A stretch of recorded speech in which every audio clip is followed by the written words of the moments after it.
Iran పని అయిపోయింది, యుద్ధంలో మేమే గెలిచాం ట్రంప్. 4 వారాలుగా ఇరాన్తో కొనసాగుతోన్న యుద్ధంపై అమెరికా అధ్యక్షుడు డొనాల్డ్ ట్రంప్ కీలక వ్యాఖ్యలు చేశారు. ఇరాన్ పని అయిపోయిందని. వివరాల్లోకి వెళ్లే ముందు ఈ వీడియోనైతే లైక్ చేయండి, షేర్ చేయండి, సబ్స్క్రైబ్ చేయండి. యుద్ధంలో అమెరికా గెలిచిందని అన్నారు. Iran navy, air force, communication వ్యవస్థలను పూర్తిగా ధ్వంసం చేశామన్నారు. టెహ్రాన్తో పాటు ఇతర ప్రాంతాల్లో అమెరికా విమానాలు యథేచ్ఛగా తిరుగుతున్నా ఏమీ చేయలేని నిస్సహాయ స్థితిలో ఇరాన్ ఉందని పేర్కొన్నారు.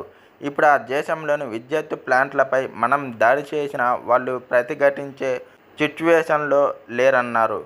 ప్రస్తుతం ఇరాన్ గగనతలంపై అమెరికా బలగాలకు సంపూర్ణ నియంత్రణ ఉందని తెలిపారు. యుద్ధంలో ఇరాన్ పూర్తిగా ఓడిపోయిందని, సైనిక పరంగా వాళ్ళు చచ్చిపోయినట్టేనని అన్నారు.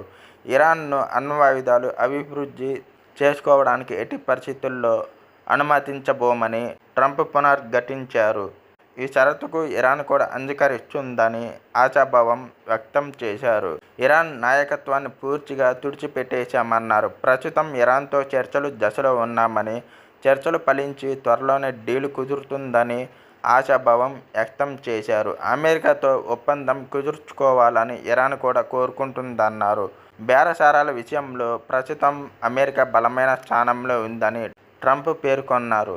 కాగా ట్రంప్ ప్రభుత్వం ఇరాన్కు 15 సూత్రాల కాల్పుల విరమణ ప్రణాళికను ప్రతిపాదించినట్లు అంతర్జాతీయ మీడియాలో కథనాలు వెలువడుతున్నాయి. ఈ షరతులను ఇరాన్ అంగీకరిస్తే నెల రోజులుగా సాగుతున్న యుద్ధం ఆగే అవకాశం ఉంది. మరి ఇరాన్ ఎలాంటి నిర్ణయం తీసుకుంటుందో చూడాలి.